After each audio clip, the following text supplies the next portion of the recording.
back to Reality with Reality Hub. We've got a very special guest in the studio today, haven't we, Rob? We do indeed. A very familiar face. The return. The return. Welcome back, Jane. Thank you very much. Jane's our favourite clairvoyant, our show clairvoyant, and we'll have details to contact her like we did last time in the show notes, so check those out. Today we've got a special, not only a special guest, but we wanted to do maybe a few podcasts with you, Jane, on different topics, and today's is karma. Fantastic. So we've all heard phrases like instant karma, where the bad guy does something stupid and the police officer catches him straight away. You mean that what I like is instant karma, right? Yeah. Like if someone cuts you off or does something really stupid, say you're driving and they run a red light and you have an accident, and then the cop comes out of nowhere and woo woo, and they catch him. Instant karma. Yeah, because I think, as a society, we like to see justice being served. We do. Don't We really Yeah. do, yeah. And Yeah. of course, it reminds me of the John Lennon song, Instant karma's gonna get you. We've all heard angry partners in a relationship scream, "Karma's a bitch, you asshole." So wonder what happened there. Indeed. And I think in a modern sense, we've come to understand karma as a way we want others to suffer. It's like we often view karma in the negative more than in the positive. I think when bad things happen to people, go, "No, well, that's your karma, isn't it?" We don't often stop and go, "Good things happened. That could be your karma." Yeah. That's right. There seems to be more of a negative connotation to karma, maybe. You're absolutely right. There really, really is. Yeah. So, first of all, what is karma? Like, what's the definition? Didn't we write down a definition of it? Oh, yeah, we did. Yeah, because obviously Jane's going to give us hers. But it's good to know our listeners sort of have an understanding of what is karma, the word, what does it mean? Yeah. Yeah. So Wikipedia says it is action, work, or deed. It refers to the spiritual principle of cause and effect, where intent and actions of an individual is the cause and influences the future of that individual, which is the effect. Trust Wikipedia to make it sound quite wordy. I know. Well, in simple terms, if you do something good, you hopefully get something good back. If you do something bad, it's cause and effect, simply put. I do good things happen. Should be. Bad things happen. Yeah. That's it. Simply. But then there's Jane who comes in and says, "So I believe in past lives," and for some people who might see you, they're not even aware of that concept, right? That's right. And then you get to tell them that stuff happens in other lifetimes that could affect this lifetime. That's correct too. So my concept of karma is universal law of justice. Basically, we create it ourselves. It's self-inflicted, if you like. And as you said earlier, Rob, and you also, people think of it as a bad thing. And there's lots of really good karma around that is very often overlooked. So probably because, as you said in a fight, when people say karma's a bitch, and it's used more for the negative side of things, I feel. Because we want some sort of payback. If someone does something bad to me, I want them to suffer. Like, how dare you do whatever, you should suffer the way I suffered. That's right. We want this, as you say, justice to be served on some level. And the problem is, if we seek our own justice, then it's just like feeding the negativity or doing something bad to them again, which doesn't really help. So we hope that on some level something bad happens to them. Yeah. And it perpetuates it more and more. I was cut off in traffic yesterday. I have a Vespa and I was going between the lanes, which is a good way to get to the front. Yes. And this one guy didn't like it. And he pulled in such a way that he clearly was trying to not let me go through. And I thought, well, what do I do? I mean, a former version of me might have gone, "Screw you," or whatever, but I just drove around and carried on, and I thought, this is better. Yes. Yeah. I spent a lot of time on the roads in my former life as a driver, and what I realised is the more courteous you are and the more well-mannered and more peaceful, the better, right? So if you let a lot of people in, what happens? The person behind you does it. The next bit, there's this effect. Yeah. Yeah, it's really interesting. Instant karma.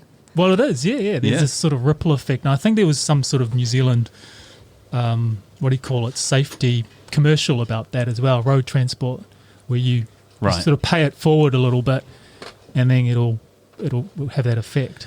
Yeah, but I remember that. Well, there's one more thing I want to say before Jane basically makes me shut up for the next hour. That's all right. It's this. Most people believe life isn't fair. You said this to me earlier, Rob, so I'm going to steal it from you. Yeah. Where we look at people in a comparative sense and we wonder why others get a better hand in life. And we think, is that their karma? What did I do wrong? How come I don't have that? You know? That's right. That's right. So karma is in fact all about action. Basically what you said earlier, Rob, which was good and bad action, and whatever we do has a result, whether it's in a positive or a negative way, and we create our own karma. So it's about balance though, and the big question is, like the yin and yang, you've got to find a balance. And if you spent one lifetime, for example, and I'm referring to reincarnation with this comment, where you were a real bad bugger, you're horrible to people the whole time, you led a really horrible life, obviously you've notched up so much bad karma that you would need at some stage. We always have to pay it back. Right. Always have to pay it back. You may have not gotten a chance to in that lifetime. You may not have got a chance to. Sometimes it's instantaneous. Someone's yelling at you and they walk into a door, or, it's instantaneous. But I kind of think the majority of the time it's not instantaneous, and it'll come through at a different time, often through somebody else as well. So it's pretty cool. It's the big question that everyone asks is, when I do something wrong, does that mean it's payback from another lifetime? I very, very often get a client saying, I must have been a total bitch in a past life, because these things are coming at me in mountains, not just little bits, but a whole heap. And it doesn't necessarily work that way. When something happens to us, it's not automatically karma because of something that we've done, right? It's often... how do you differentiate that? It's a way. It's quite difficult. It's quite tricky, because very often it can be it's our teacher, and an experience will happen to us with a negative result, say, to teach us so that we can experience, right? Because it's all about us as humans experiencing life, experiencing hugely emotions, pain. I use the example of someone wanting to have a baby and can't have a baby. And that's right. Totally destroys them. They've tried everything and nothing will happen. Spent thousands. I'll tell you what, I have a very high amount of clients who do this, and they spend, $15,000 every IVF? IVF, yeah. It's very every expensive. round. Because, of course, the government will subsidise it once. That's it. Yeah. And so you get these people who are devastated, and you think, oh, was this bad karma? Like one lady said to me even last week, oh, it's got to be bad karma. It must have been something that I did. And I said, well, not necessarily. This could be about teaching you the importance of maybe using your potential in another way rather than being a mum in this case, and this time round. That's one way of looking at it. Another way of looking at it could be that in a past life you were really abusive, and you either, abused your children or neglected your children, and this time round the lesson is, well, we need to teach you about value, the lesson of value. So guess what? How about we go this time, you're not going to be able to have children, and you will learn to value life more. Now, the tricky question is what you asked, which is, how do you differentiate? Yeah, I also am confused by that, because you've set up this idea for me to understand that we design our life ahead of living. Yes. And, I kind of already bought that idea, but I'm now thinking more about that. So then Was that something that you planned as a soul before entering this lifetime? Or is that more likely to be a karma thing? How can you tell? See, this is the thing. To be honest, I can't always tell. I can't always tell. I'm no expert in this because it could be either. Yeah. Some people, I've seen one lady in particular absolutely grow in the most amazing way when she couldn't have children. And in the end, she said, okay, so I'm not going to have children. What else shall I do in my life? And we worked together with her career and so on. And now she's a really, really high-flying, successful businesswoman. Yeah. Wow. And she said, I would never have gone down that path if it hadn't happened. She wouldn't have experienced that potential. No. Often in life, the biggest disappointments, the biggest mistakes, the biggest failures, traumas set you up for the greatest learnings and the greatest teachings. So, but I think it's going to depend on the individual. If you're open to that and you can extract the wisdom from it, then sure, you will. If you had your heart set on becoming a father or a mother or having children, and that just wasn't going to be a possibility, as you say, you have to somehow overcome that and then redirect what you identified with or what you found meaning into something else, into another purpose. That's it. And who's to say it's not both? Yeah. Who's to say it's not teaching you a lesson about respect? Yeah. And was also a repayment of karma for the suffering and getting through it. But one thing sprung to mind for the people out there that maybe don't believe in past lives. They'll struggle to understand this concept of bringing in karmic credit or good or bad, whatever, or energy into this life. They go, hang on, I just have this one life. How can this karma be influencing my life if I don't necessarily believe in past lives? How would you navigate that? Yeah, and can I add to that too? Because I believe in past lives as well, but one thing you said, you also said, Jane, previously, was that because a lot of people say to you, I must have done something bad in a past life, and really it had nothing to do with that. Is it the karma they've created in this life? Yes, and then I would say the only thing I could possibly offer in that regard would be that whatever happens to you would be as a result of this life only. Do you understand? If they don't believe in reincarnation, whatever you create, I don't know if... Yeah, I mean, because I believe, our energy is infinite. There's no beginning and end. And we incarnate, and there can be multiple versions of ourselves or multiple lifetimes, etc. It kind of makes sense.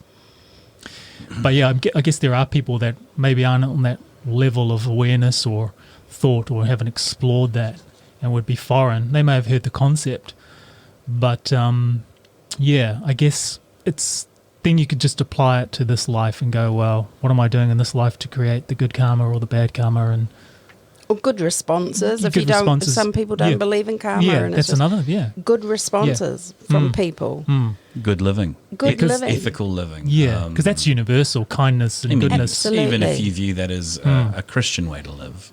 Good behaviour. Yeah. Yes. Exactly. I mean, like my father used to remind me that, it was because of the Bible that our justice and law system in the world of law exists, and certain tenets are put in place that created our law system, which herald back through its history. Is that like the Ten Commandments? Maybe. Yeah. But also just the history of our law system comes from old traditions that are written about in the Bible, and even forgiveness.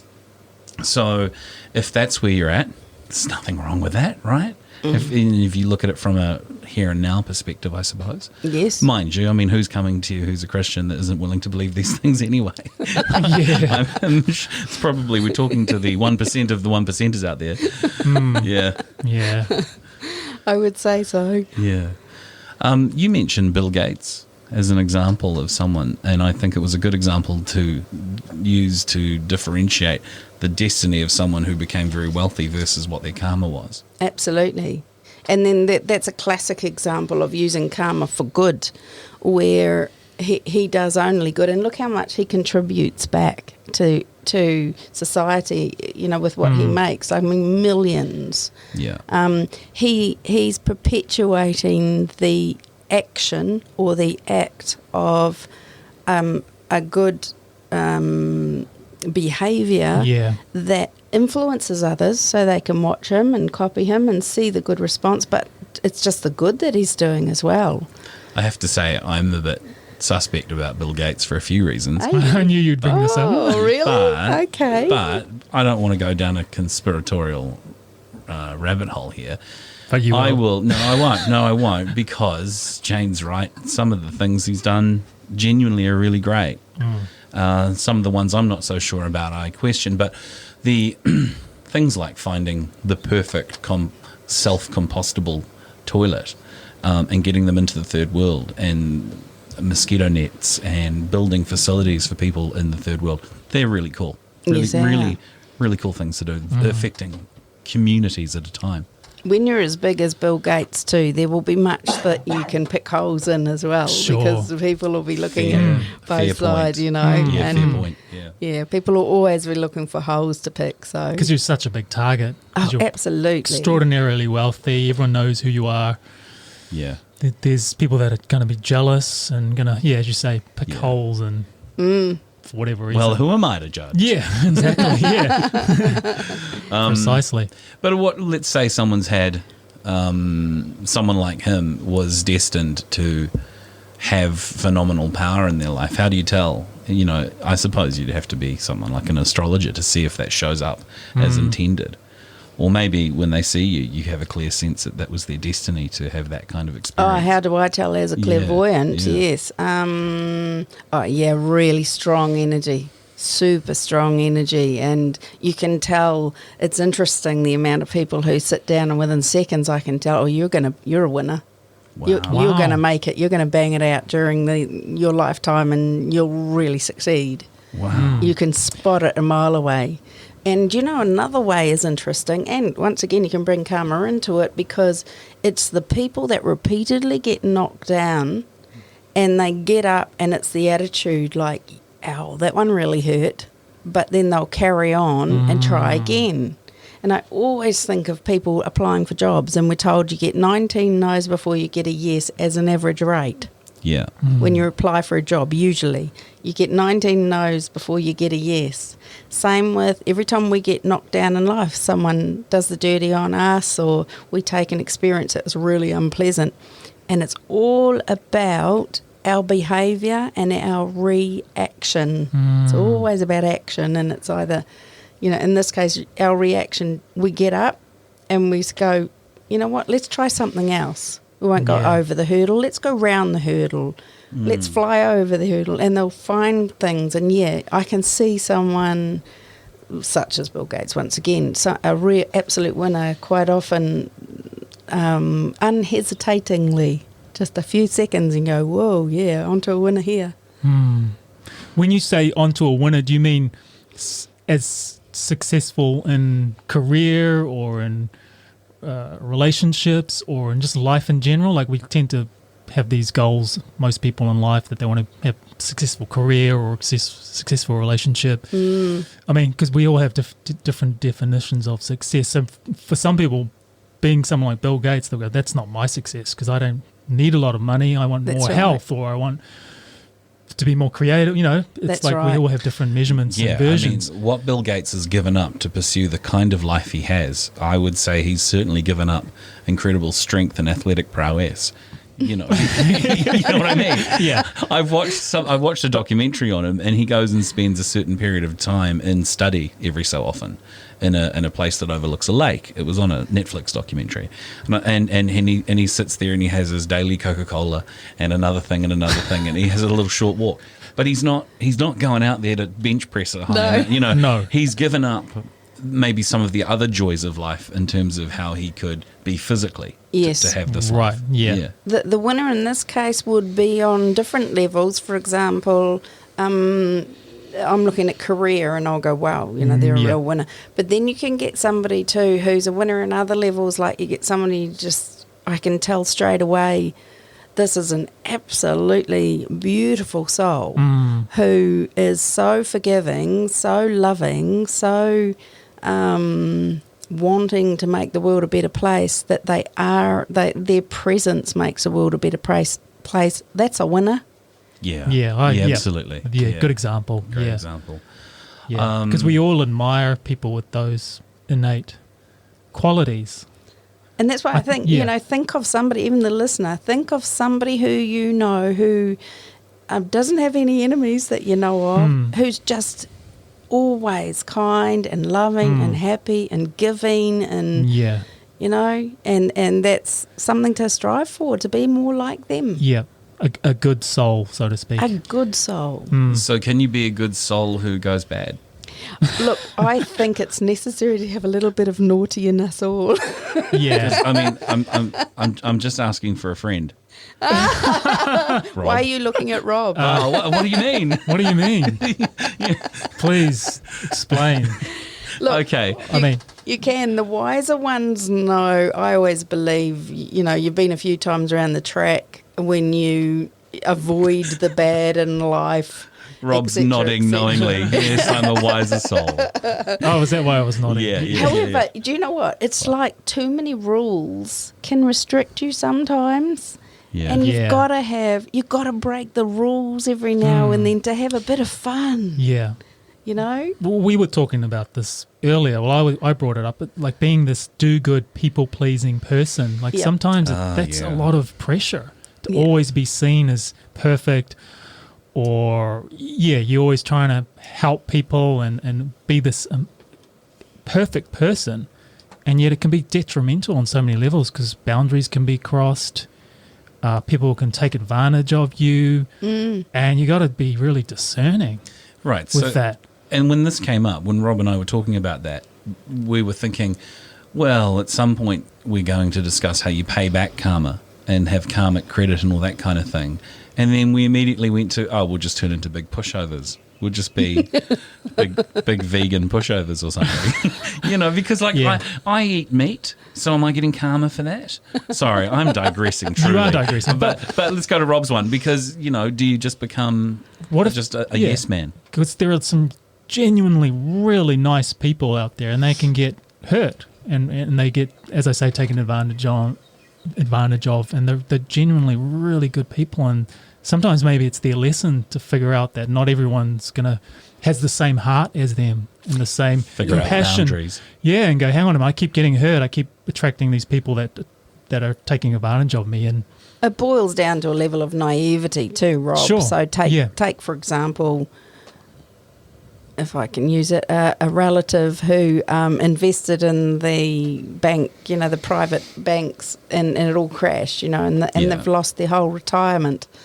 And you go, wow, these are really good people who, who haven't done anything to anyone very much at all. Really good people. They trusted those bank people. Yeah. And they've lost everything. Sure, he went to jail, and now I believe he's been seen on a luxury yacht in the Bahamas. So he's obviously really learned his lesson. He's got it sorted. Yeah. And you go, Is that the same one, Jane, that had Richard? Do you remember Richard Long, the celebrity who was the newsreader with Judy Bailey? Richard Long. Judy Bailey and Richard Long. And Richard Long, after he retired, he presented the face of that particular investment company. They were sort of like a bank. Yes. And that was it that one that went under? Yes. There'll be people out there screaming at their podcast player. It's a such and such society bank. Yes, they will. Yes, sorry. How did you remember that? I could remember Richard Long and not the face of the bank. But if it came up in the news, I'd be, them. Because it affected thousands of... It did. And do you know why? Very close Because to they trusted him. Yeah. Well, they trusted Richard Long. And he was just the face of the brand. He wasn't even... well, that's smart marketing. It's smart marketing, yeah. Yeah, but it's up to people to educate themselves as well. If you, it's the old feeling and intuition. If you feel something's too good to be true, double check it because it probably is. But then again, I get sick of people who are always saying that when it's not always true. Sometimes it is. It's perhaps good karma that's come back to you. Too good to be true, so you live in a spiral of negativity because nothing good could possibly enter your world. Even if it does, you go, no. And the difference is the balance that I spoke of before, where you need to find out, don't give away what could be really golden opportunities. Sometimes I get so mad with people and they go, mate, this is awesome, like go for it. Oh, do you think so? Well, why wouldn't you? Oh, because, they might be trying to rip me off. No, they're not. Just go for it. Real negative mindset. Yeah, but some people, Yeah. what's that saying? Once bitten, twice shy. People can close off and retreat a little bit if they've been hurt in the past. It's hard to sometimes open up. Well, that comes too from programming and the environment they're in, Yeah. and their parents have taught them that the world's a bad place. They don't view things optimistically, or they've never had the talent of the charm to build something optimistic around them with people, and so they don't understand that good things can happen. Sure. Yeah. You're so right too. A lot of it is upbringing, and if you've been brought up in a really sterile, serious environment, you know it's very easy to become untrustworthy with everybody, and you better watch him. He might be after something. It's like a person who only came from a family where everyone worked for a certain dollar per hour wage. Yes. And to expect the child of that family to be in any way entrepreneurial is an apple falling far from the tree. Yes. Because it's harder for that person to become entrepreneurial if they just live to the whatever per hour wage the family always worked for. Yes. Yeah.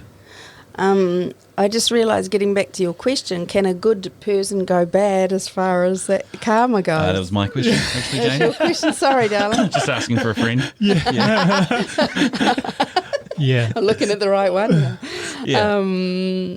I believe they can. When you walk a good road and you're going, everything's sweet, and then this opportunity comes along that's got a bit of a twinkle in its eye, and you're like, I wouldn't mind a change. And then actually quite like doing that, so I think I might go back and do it again. And so if you don't have a handle on it, you can decline your behaviour.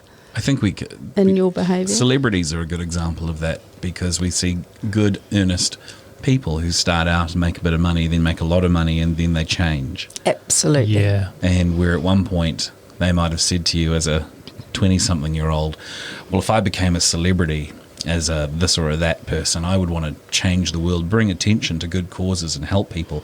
But by the time they're in their 50s, they're just buying mansions and having parties and snorting coke. Yeah. See, So a girlfriend of mine's a top lawyer who she was telling me last week she's done worked with a lot of lotto winners in New Zealand. right. She cannot name one of them that has remained happy without family conflict.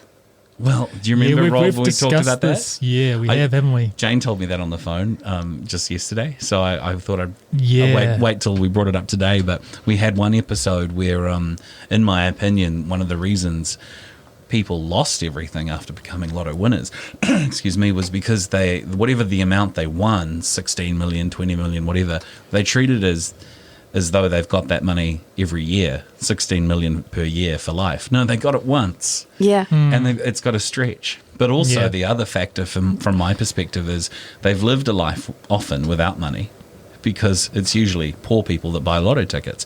The majority of lotto purchases are not from wise thinking monetary people who go, it's a waste of $25. With my $25, I could double that over the next couple of months, and then it would be da-da-da-da. And they think that way for all of their money, and so they become actually wealthy because they're disciplined with money. And they have a financial literacy and they're financially savvy, etc., etc. Well, even better, even more basic than that, they have a financial plan of some kind. Yeah. Even if it's just, I save 10%. It's a plan. And so many people don't. And so I think what happens with lotto winners is they have a certain kind of living to their limits lifestyle, and then they go and do the same when they have more money. So then soon all of that money's gone. But to Jane's point, I mean, if you won the big one, all the family comes out of the woodwork, people you haven't, friends from way back sort of pop up on the radar. It must be hugely stressful. Oh, yeah, that's right. You said that to me on the phone. You said all of the family turns up, and I said, I'll be right, mine are all dead. Except my sister, and I'd buy her a house. I would. Yeah, if you're listening, Angela, I'd buy you a house.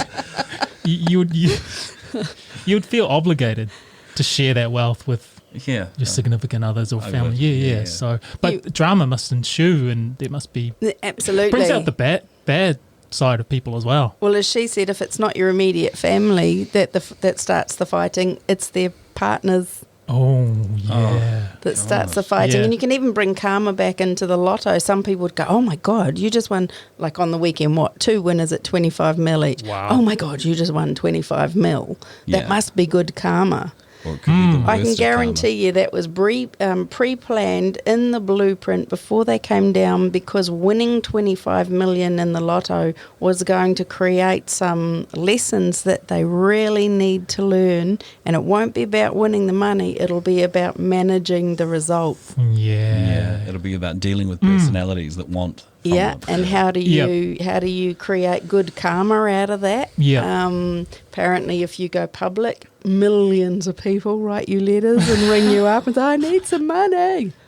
And so they tell you to stay anonymous. One thing I learned from, I don't know where I got this from, but this is what rich people tell you, is that you suddenly gain all these other problems which people without money don't have, that you don't see coming. So if you have a lot of money, you also have to negotiate, navigate all the stuff that comes with having that money. Like your examples, That's true. Dad and I often discuss what we would do if we won a few mil. Okay. And one of the things, at the time I had an old Subaru Outback. Oh, you 2003. You get an Audi, all right? I definitely would not. He loves Sorry, it's a Audis. little in joke. But Reality Hub, brought to you by Audi Volkswagen Group. I said, well, I would I'd repaint the car, and I'd have that to get around in. I would just have it looking its best, even though it would be an old 2003. And then I could pull up in a car that looked nice, but it was old. Yes. And no one would ever judge me for having too much, because my concern was to be perceived as that rich wanker guy, you know? Yes. Funny. It wouldn't be a problem for me, Stephen, because I've got so many siblings. By the time I split it up, it'd be all gone. Would it?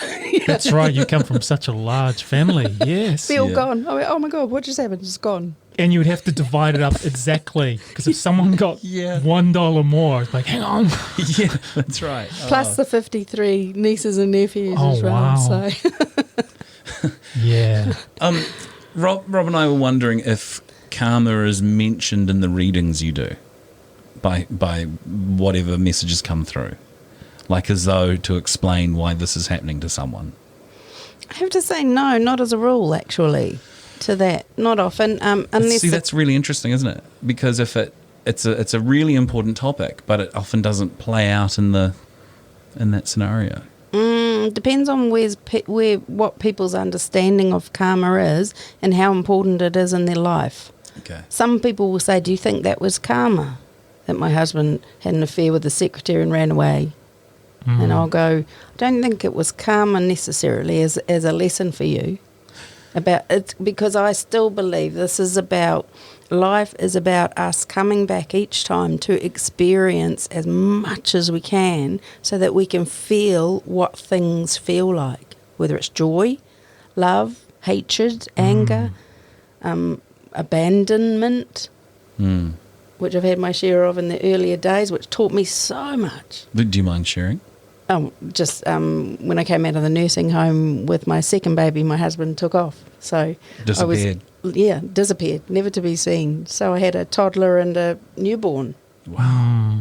So I'm, hello. Is this what abandonment is, This is what it feels like? And what do you do? What are you supposed to do? So all right. So this is a hard question to ask because it's not objective. It's personal for you. But do you suppose if these kinds of things happen to people, that at some soul level agreement level going on well above before our conscious awareness of this lifetime, that person who abandoned you is literally, it's a horrible thing to say, but is literally doing you a favour by agreeing to do a thing that helps you learn a shit lesson? bingo. I have no hatred. Do they still get shit karma for it? Because isn't their agreement to do it also an agreement to accept the bad thing that comes with it for them? There is good question. Does he get karma? Does he get penaltied for it? For that particular For volunteering? situation, or for volunteering in that experience. Would he get karma for that? I don't know. I don't know. Of the way he did it, possibly. Sure. If he put his hand up, and obviously he did put his hand up, and he volunteered to do that as one of my lessons and probably his lessons as well. Yeah, sure. It could not be not his lesson. Yeah. could have handled it better. Sure. Yeah. And, if you go, yeah, I'll do that. Okay. There's ways of doing something. But So my question for you then is, could you have experienced that profound level of abandonment if he had handled it better? No. So he needed to handle it in a shitty way Yes. for it to be a profound level of Some shitness people you will needed to have. disagree, but yeah. yes. And you get the Right. learnings through the process, Absolutely. the healing and the journey. I mean, if you just get it, then you don't get any. And for anyone listening for the first time, last time Jane was on, she encouraged me to read Journey of Souls by Dr. Michael Newton, who was a hypnotherapist, who explained what it was like in the in-between stages of incarnations in the lives that we have, and how we plan the future life ahead. So the concept we're talking about relates to how at that point in between lives, we're planning the key moments in the lifetime we're about to choose. So if you think the thing I just said about at a soul level agreement sounds like a weirdo thing to say, it's explained in a book like that in very simple terms of just, we agree with another soul, like sitting here in a room with you and, hey, I'll do this for you in your next life and you'll do this for me, and we'll be friends, and you and I will be the enemies, and we'll figure out. Yep. And when things. you're up there with your soul group, it's okay. Stephen's chosen to have these lessons this time around. Who wants to volunteer to be this person? Who wants to volunteer to be that person? And usually people from other groups, not your closest ones, but sometimes your closest ones, but normally from other groups, will come and, yeah, I'll volunteer to do that. Yeah. And then so you go. And last time we were talking, I said, so the spirit world writes the name of our chapters and we fill in the story. Yeah, I love that analogy. Yeah, great way of saying it. And so how will we go about it? But yes, you're right, Stephen. In actual fact, if he hadn't gone about it the way he did, I possibly wouldn't have learned in the way that I did. That's made me, I believe, a better person. Yeah, for What sure. was the learning for you from that? Was it, well, can you reveal to us what that was? Was it self-love? Well, Sense in of fact, that's the abandonment. Was thing. it strength? Was The it strength? self-love's the thing you question because you go, what's wrong with me? Exactly. The fact that I was 21 with two babies. Yeah, you would question. Yeah. Yeah, like what's wrong with me, and Yeah, why did he do that? What was wrong with me? Well, it Yeah. must have taught you tremendous strength. Look, I'll tell you what, you've got to... I was absolutely broken. I've never been that broken in my life. Yeah. And that was what I'm talking about when you see someone and you're going, okay, this huge thing's happened. Are they going to make it? Yeah. And for many, they find it really stressful and get really depressed and have a downturn in their life that's very hard to break. Or you muster every ounce of strength that you have and dig the deepest you've ever dug in your life and go, fuck, I've got two babies here, I better get on with it. And turn things around and do what I need to do. So a year later I decided to go to university, so I dragged my babies to university and got a psychology degree. Wow. oh wow, I never knew you had a Yeah. psychology degree. Yeah, because I thought, well, I can sit there watching Days of Our Lives, or I can go get some education, and it worked Wow. out Hey, beautifully. Jane, you've got a psychology Yeah. degree. That's so amazing. Thanks. Yeah, I didn't know that either. Yeah, you can keep that under your hat, don't you? Well, can I just say, Jane, seriously, tremendous respect to you. Thank you. For that, because I was just, when you were relating that story, I was just getting chills, going, "Wow!" To think back to your younger self, and then to go through that, and as you say, it takes an enormous amount of strength and resilience. I mean, just you can't even put it into words. No. And then for you to be able to Yep. And you know what? grow from that and learn from that, and then you can share that. You can And share. Yeah. thanks. When you're at your lowest too, very hard for you to share the good karma with anybody when you're feeling shitty and you're Yeah. like, Yeah. it's survival of the fittest here and I can't be doing good for others at a time like this. That's a time you don't have to do good. You just need to survive. Yep. And you Wow. need to learn your strengths. And then when you're getting better and as you get well, because it takes a lot of healing, Yeah. as you get well, you get stronger, and so you can start being nice and giving your energy away and saying, hey, let me help you. You're in trouble. I was there. Let me help you. Yeah. It must have served you with the people who've come to see you who have had really awful things happen in their life for you to be able to say, well, actually, I can relate. Exactly. And it must also have served you, having done a psychology degree, for you to go, be able to say, whoa, no, Rob, that's projection. You might say that to Rob. You wouldn't say that to Projection? Isn't that, I don't have a psychology degree, but isn't that when you place a scenario on someone else which is really coming from you? You view someone Sure. else as a kind of character. Yes. But in fact, that's something that you're projecting upon them. Yes. Yeah, Yes. and I imagine when people come in to see you and they go, oh, my boss is this or he's that, you might have a sense of, could really actually just be projection. It You're not could dealing with be. yourself. And one of the things is that surprised me that I ended up being a psychic was because I'm so down to earth. I'm not very formal. Right. And when people will say something and I'll go, no, that's not, let me think about that for a minute. No, Yeah. that's not Bullshit. right. And, Yeah. and so you've got to keep things level-headed. I mean, Yeah. totally off the topic altogether. For example, someone says, my aunt came round last night because the light started flashing. And I went, that's cool. That's really cool. But you just got to check that the wiring, that you don't need a good True. new bulb. Oh, well, this happened once, I tell you. I and predict that your house will burn down. the funniest thing was I was doing a show and this lady said, all my lights are flashing and I think it's ghosts and stuff. And I had a look like psychically and I went, no, you need an electrician. Yeah. And the electrician came Yeah. and I saw her the following week and she said, oh yeah, all the wiring had burnt out. And Exactly. keep it real, people. Yeah. You know Yeah, what I good mean? point, good not point. everything is spiritual or not everything's karma. Not everything's about God. Can I digress for a moment on a Yeah. topic? I'm not quite sure where this heads, but it seems in my mind to relate to either learning difficult lessons or karma. I imagine that it would be very hard for any person in a lifetime to make the entire life a difficult life. It must be hard for souls to choose just their whole life as hard, Well done. right? Very, very it's- hard, very it's draining. Just too draining, too much to bear. And then you end up probably knocking yourself off because it's just too much. And we know that that's sort of against the rules, or is very much so. So I was thinking about some people I know who, for the first time in their life, are starting to have major challenges. Okay. I had one particular person who I have nothing but respect for and enjoy their company.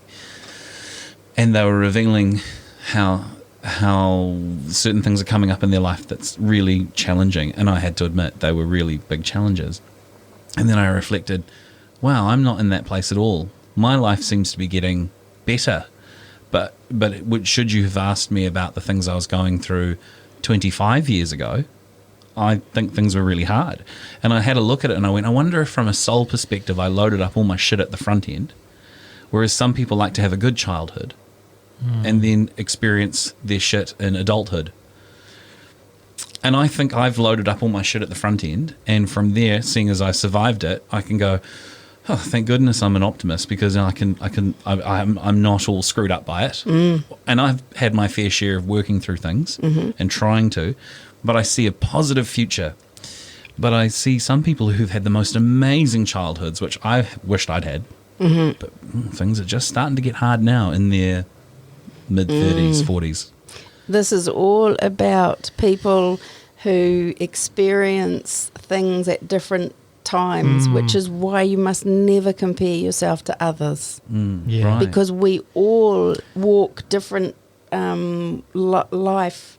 We all reach different levels at different times. And that's Yeah. a classic example. That's what I was going to say. We're in different stages of our journey. Absolutely. So you could be failing miserably at something up into your 40s, 50s, and then in your Bingo. 60s, 70s, you're the author. You're writing, you're doing book tours, and you're going, wow, where was this when I was struggling? Yeah. Or you went through that process, or vice versa. You have all the course, success up into your middle age, and then it all comes crumbling down. Or Yes. or you go through waves of it.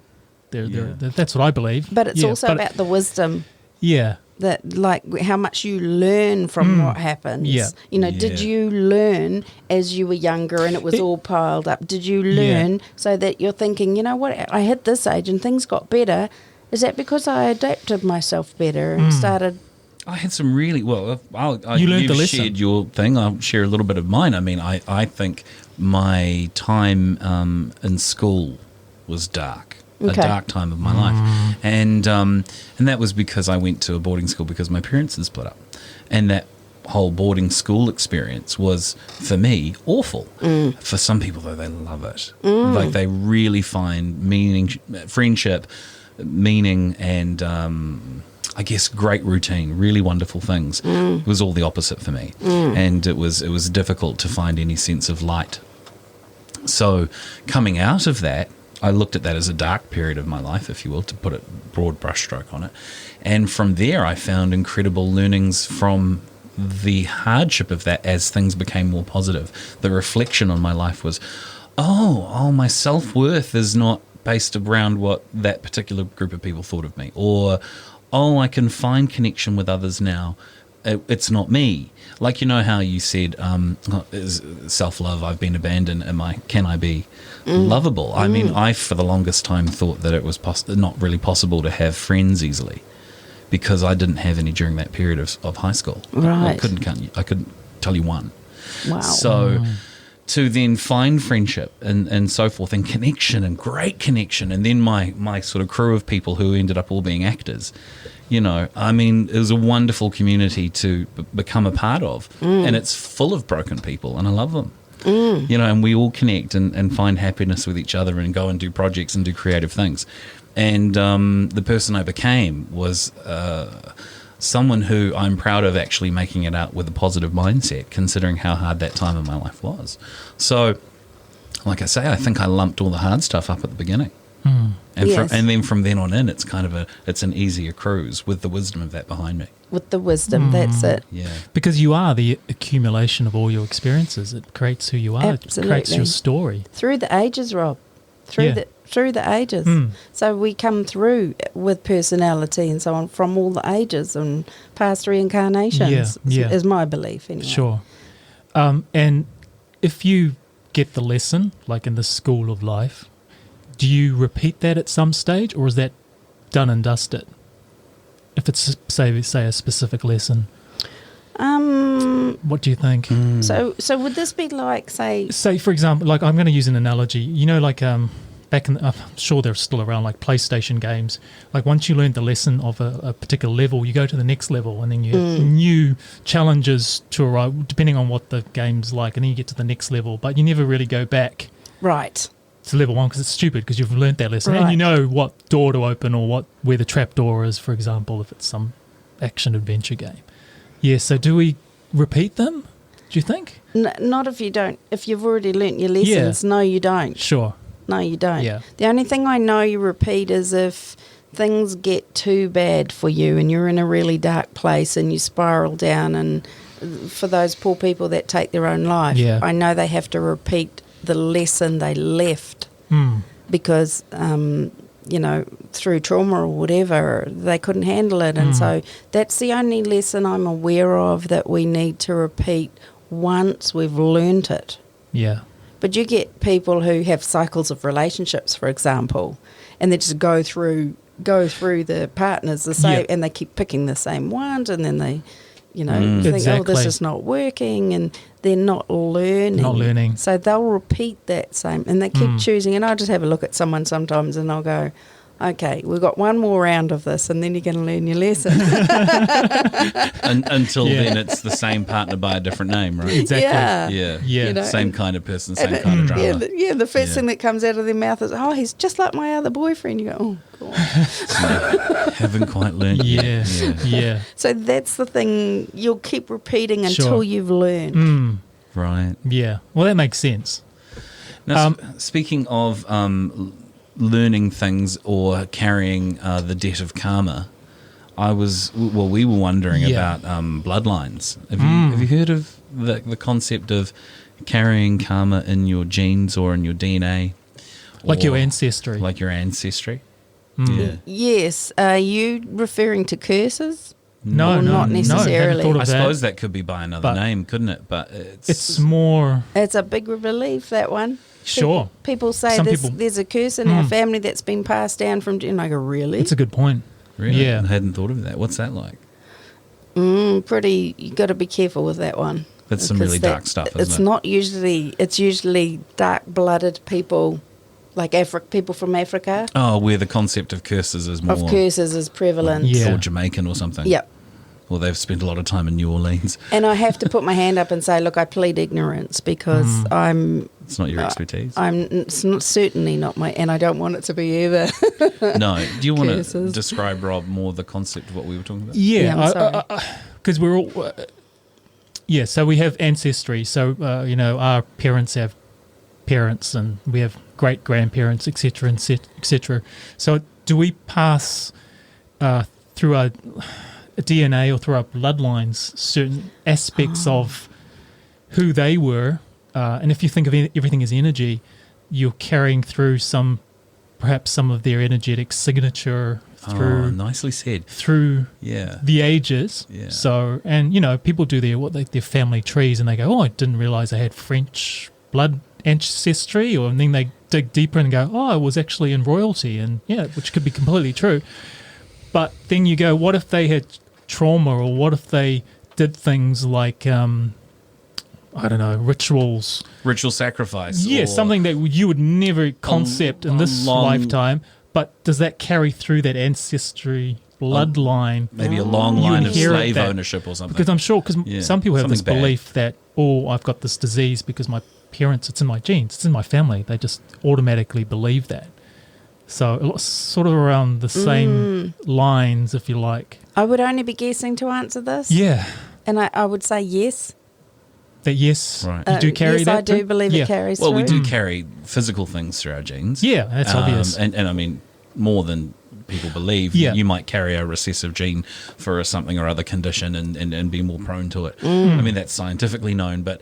you look just like my great-grandfather, and you can see the resemblance. Let's go, whoa, that carried through. Obviously, and there's looks and appearances. But I got this concept from some other people that I have an interest in their work, and they talk about, and Rob's heard it too, and we've shared between Rob and I this sort of discussion. And to explain it out like this for you or for anyone listening is that idea that you might carry with you a kind of energy because of your physical incarnation that comes from the activities of your family more so than the things they have done and are responsible for, more so than because of who they are physically. I would have to say yes to that. Right. Well, how does that kind of thing clear its way through?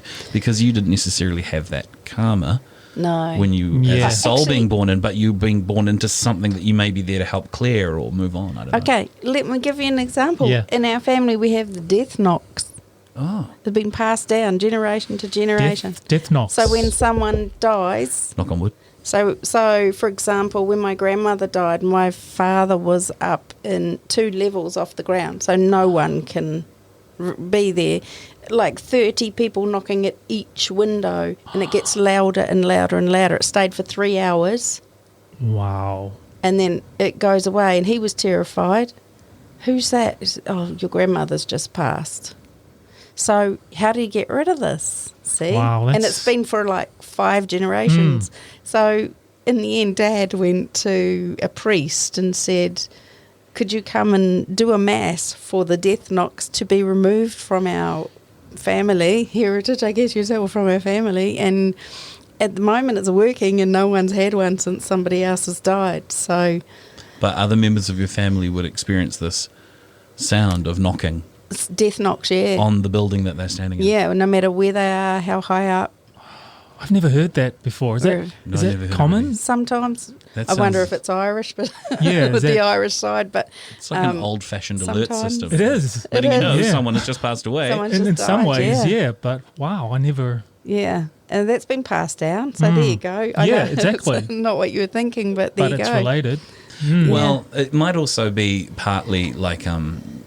partly an energy that carries a skill too. I mean, weren't you from a family who had clairvoyance within the family? Yeah. Grandmother and great-grandmother. Yeah. And then out of 10 of us, but 2 were adopted, so out of 8 of us, I was the only one that got this gift. So it was passed through your bloodline, and now you're using that in this lifetime. That's it. So it'll be interesting to see who else in our family gets it. There's so many of them, so I watch with interest. True. I've often wondered if our name, our family name, carries any meaning for the type of person that you are. Like if your name has a meaning in Dutch, Rob. Well, it's actually Norwegian, and I do Norwegian? carry significance with it. Do you? But I think I placed that upon it. You've assigned that personally. Yes. Yeah. Well, I too. I mean, my last name is Brunton, so Yeah. it's like the brunt is on. it's like full on. I'm like, oh, I suppose that's true. I don't know. Yeah, because don't names or letters carry some sort of energy like numbers? Oh, numerology and so forth. Yeah, but don't the letters do as well? Yeah. I Yeah. believe so. Yeah. Yeah, that's not my forte, No, but me neither. I believe so. But you're not a card-carrying psychic, are you? Nope. In that, I'm sure you're part of the union. No, but I mean, literally tarot cards. You're not your thing. No, you don't No. use the what do you call those? I mean, I know they're called tarot cards. The tools. Yeah, tools. Yeah, tools of the Yeah. trade, maybe. Yeah. Yeah. Yeah. But So, what role does karma play in our blueprint before we reincarnate? Then. Well, this is really interesting because I believe it's caught up with what I was talking about, where we're told we have certain lessons to learn, right? So Right. each time we come back, we have a different set of lessons to learn. So they would go, okay, Stephen, this time you've got to learn this, this, and this. And karma could play a part here because, well, Will the lessons be informed by the karmic debt you've created? yes, I believe so. As opposed to, I have lessons and I've got to deal with the karma happening at the same time. It's more like the lessons are going to be informed by the karma you have. I believe so. Right, interesting. Okay. Do we have to always suffer to repay karmic debt? See, this is a bit tricky. I believe yes, we do. Really? Yes. Can't we just do good things? No, but because without the suffering, you don't get the lesson. because of It's impossible. That's- It's duality. If It's- you've created suffering, it's only Yeah. fair, I suppose. I'm a big believer in this. It's just cause and effect. Like it's innate yes, because it's the yin and yang, and our reality is, everything. There's an alter ego to everything. Yes. We have joy, complete joy, but there's also suffering and pain. How do you know that? How do you experience complete joy if you don't know the opposite?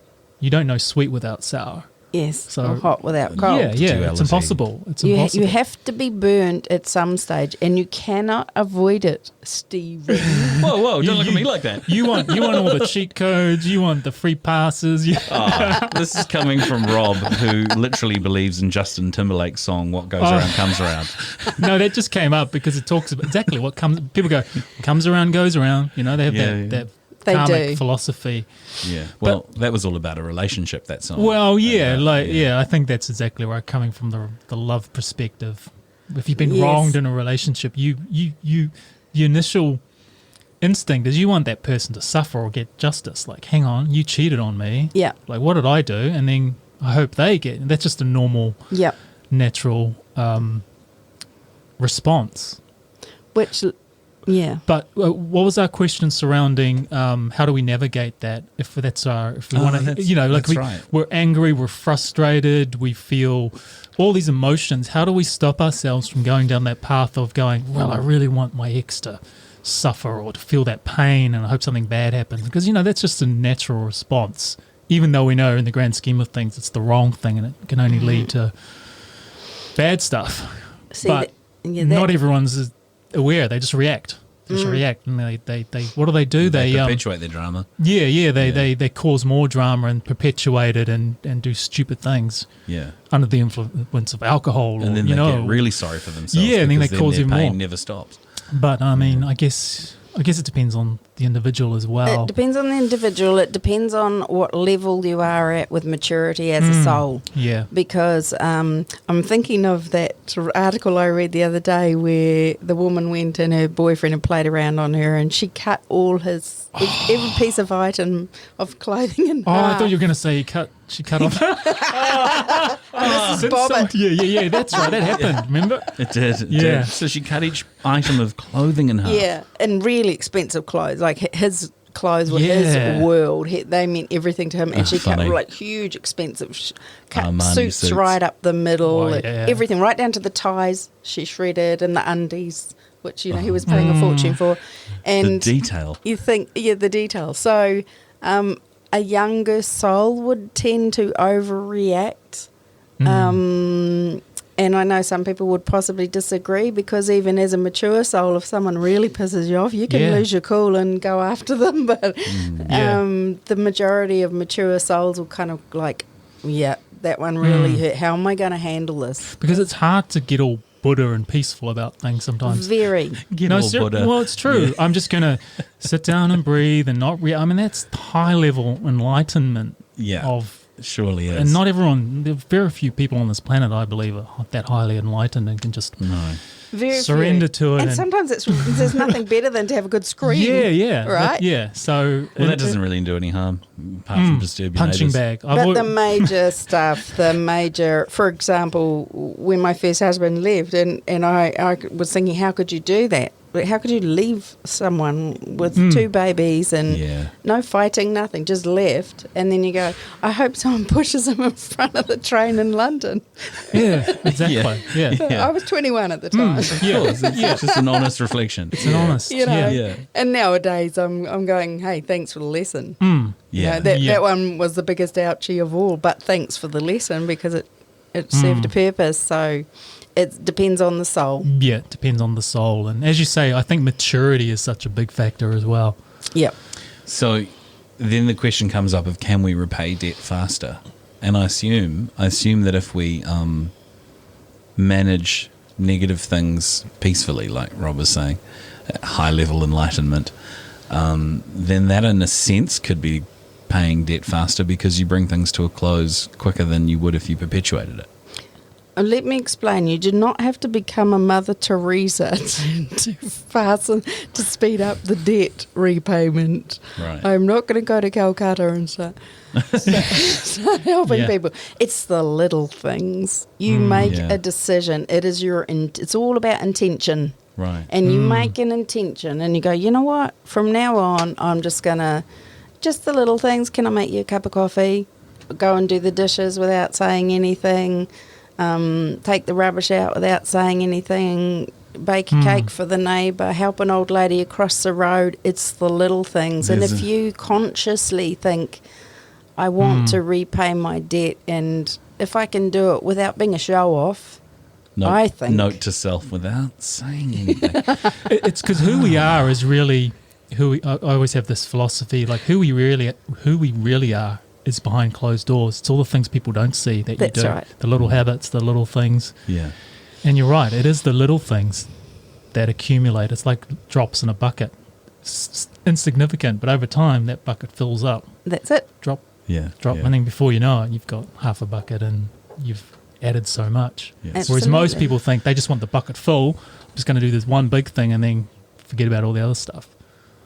The little Speaking of little things, Bridget, if you're listening, you don't have to always tell me you're vacuuming the floor, okay? Surely you'd notice. Just do it. I'm going to get in so much trouble. You so are, man. You're in a separate room tonight. I know. It's fun, though.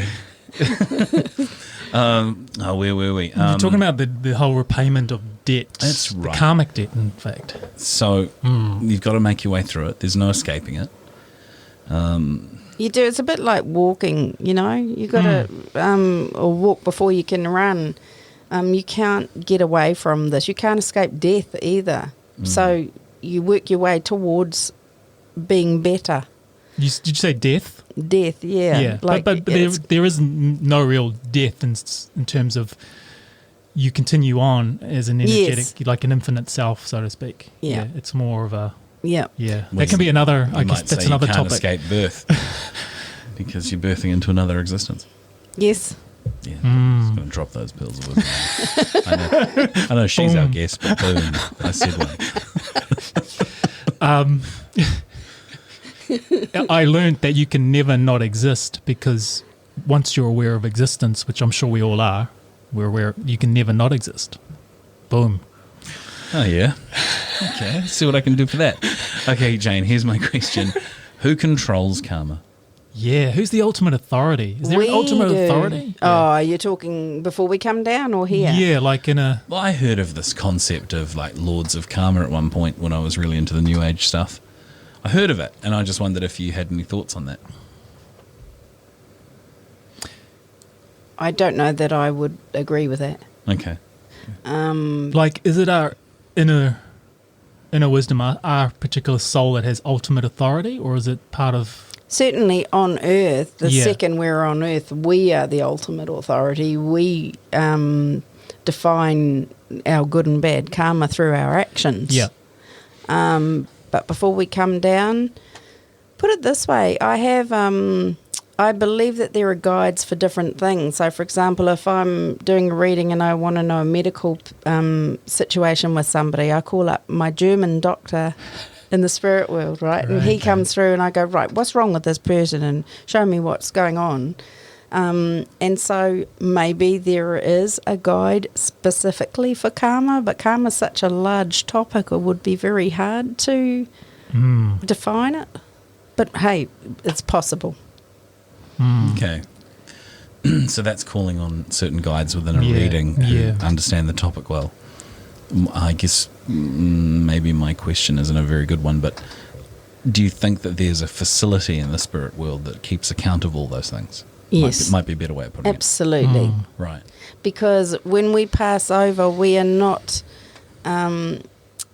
judged. People think we're judged, and we're not judged. We're measured by our actions.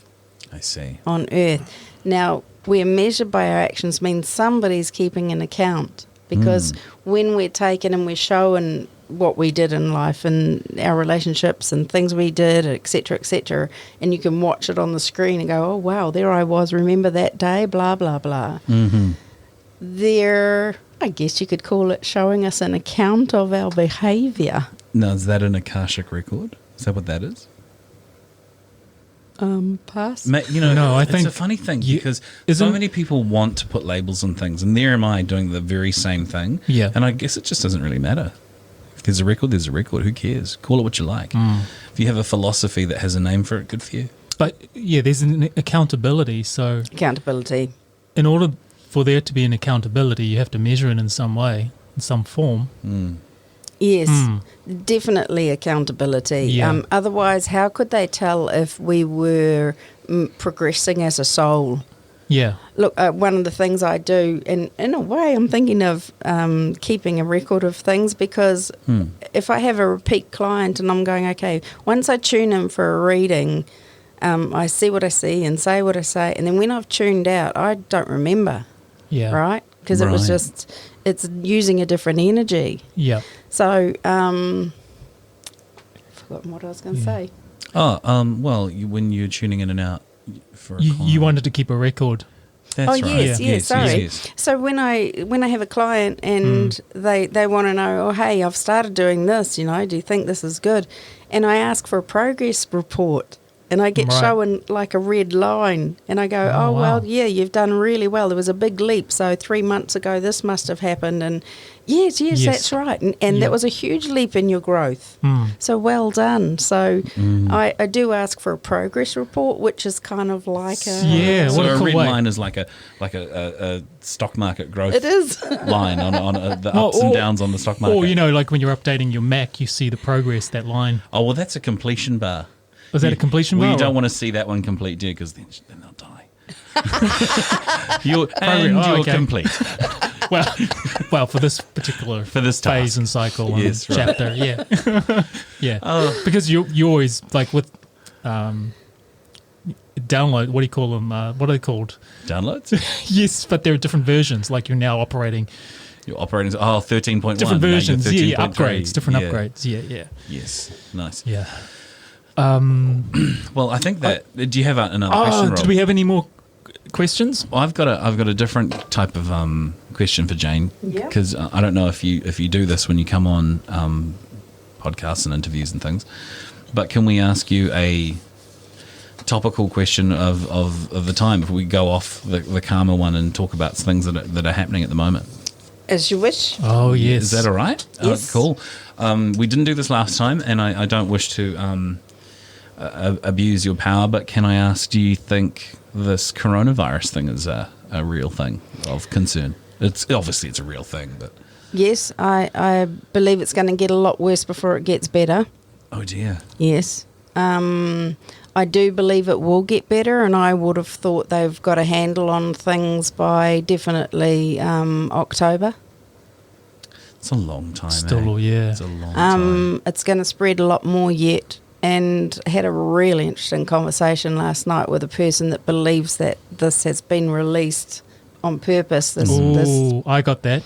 Manufactured. Yeah, that's right. It's such an interesting one. It's political, and boy, that was an interesting conversation because you go, wow, yeah. It has all the hallmarks. I've actually watched a lot of different footage, and two things struck out was the timing of the release and where it was released, and because it's the Lunar New Year, it's the most migration, hundreds of millions of Chinese, so it had the best available opportunity to spread.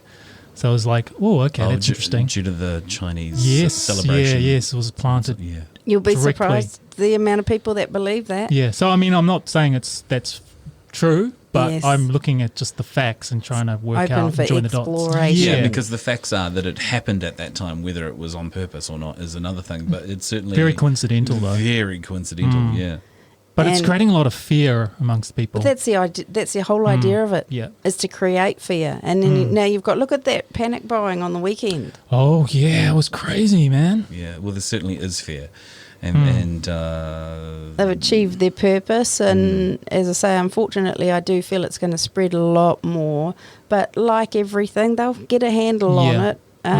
Up Right. for question is also there's suggestions that some of the chemical companies have the remedy for it and won't release them, and all caught up in that whole question mark of whether it's been done on purpose. But we talked about cause and effect, you don't right? have any feeling about that.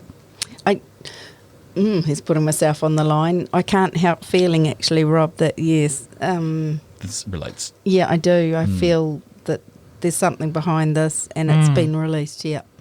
Oh, that's sad, isn't for it? for Yep. for an agenda, perhaps. Yes. Yeah. Political agenda. Yes. Particularly to do with China and as well, where the leaders are fighting it out, and one wants the other gone, and Yeah. it's perfect timing. Just as an example, not saying that's right, but yes, Yeah. the feeling is yes. I feel it's been released. Yeah. Well, another way of putting it is a lot of things are happening contemporaneously together. Yes. Like those political things, like the timing, who knows? But they certainly seem to be happening all together. Because we can fall into the trap that it's just organic, it just happened naturally. Yeah. Whereas actually, it was coordinated and manipulated, orchestrated. Perhaps. Exactly. Getting away from the conspiracy side of it, because some people think we're mad for talking about that. I mean, it's up to them, but I do have other questions about that virus, though. People put times on predictions, because that's very much the world that you live in. Yes. Where people will test you in that way. And you mentioned October. By October, do you think that it will be coming down to a level where we're finding appropriate treatments, or we see it reducing to a level that, because at that stage the northern hemisphere's been through summer and it's less likely to spread in summer? I don't know. It seems like a winter type of virus, because a coronavirus is a category of illness, much like the common cold is a type of coronavirus, to the best of my understanding. So Yeah. to call the COVID-19 the coronavirus is disingenuous, in that the cold is a coronavirus. COVID-19 is a type of a coronavirus. So, someone in a news article I read said, turns out you can catch it again even after you've had it. And I thought, well, yeah, I've had the cold twice, 3, 4, 5,000 times in my life. Of course you can. It's a type of virus you can reinfect. That's right. But then, if it only kills 2% of people, then these are statistics that are as low as like how many the flu kills, or other common things too. So if you catch it, is it necessarily a death sentence, I wonder? No, because it's been known that it's affecting mainly those who were weaker, the elderly, those who had chest conditions, those who had a really low immune system anyway. They're sitters for it. And so those that are dying, of course they're numbers, and of course they count. Yeah. But And you got to always See, I always look at things and go, can we trust the statistics and figures and information? We can only be informed by the media agencies or whatever you tune into, and then you've got to understand, is it accurate? Like, is that truly what's happening? Because you can get some figures where they go 80,000 people have been infected or affected worldwide, and then other people are going, well, actually the estimates could be a lot more than that in reality, but they're keeping it at a... So you never really know.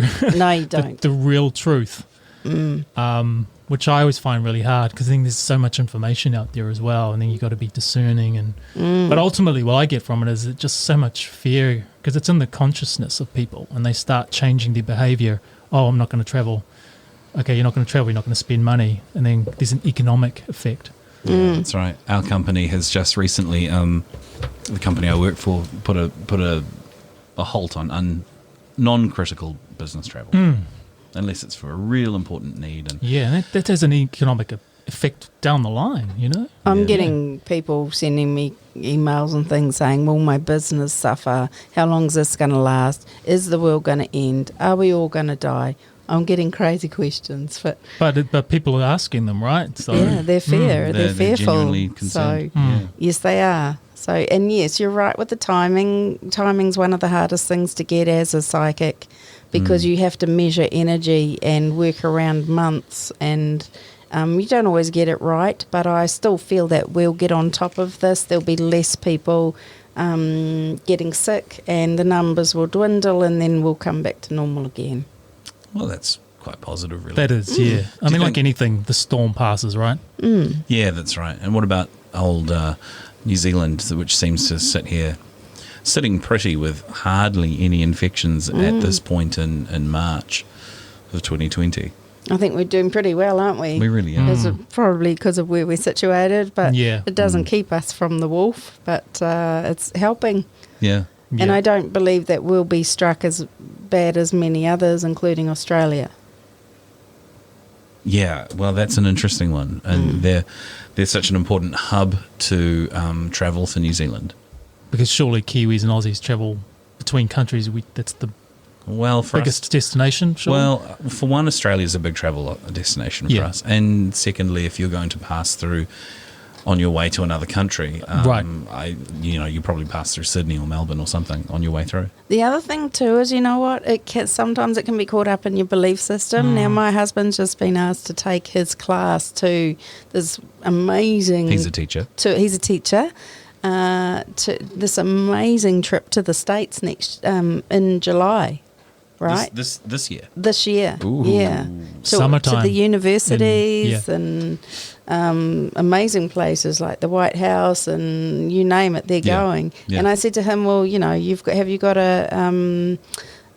get your money back if it doesn't happen. He said, no, we're not allowed to get our money back, so it's going to happen. So I said, so you're going to go anyway? And he said, well, yeah, according to the school, we are. So he says, you know what, if you are open to it and you're fearful the whole time you walk around, you may attract it. That could be rubbish, of course, but wise man. But he said, let's just go for it and see what happens. I'm like, okay. All right. I'll either see you back or I won't. Yeah. But there are things out of your control. If suddenly the US close their borders or don't accept flights from certain destinations, then what do? Well, that's right. It's out of your control. Yeah. Well, they're not going to get a refund. Yeah. According to they're less likely to reduce travel from us. We're more likely to reduce travel from them. Exactly. Because they're a bigger country, would have more cases, I'd imagine. Yeah.